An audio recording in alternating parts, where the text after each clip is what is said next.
Tired of endless swiping on dating apps that lead nowhere?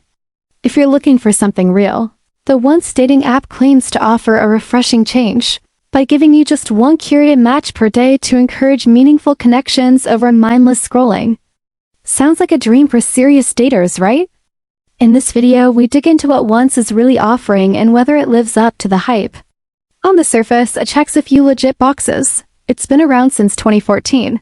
Available on both Google Play and the App Store, lists real contact details like email and phone, and maintains an active social media presence. But behind that clean image, there are concerns you shouldn't ignore.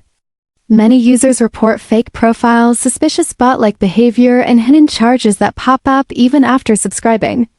There's also the issue of needing to buy extra coins just to send messages, something that feels more like a money trap than a genuine dating experience. Some even believe the app might be using fake accounts to get people to spend more. So, while Once does bring an interesting concept to the table, the execution has left a lot of users questioning its true intentions. Whether it's a breath of fresh air or just another cleverly marketed app depends on what you're willing to tolerate.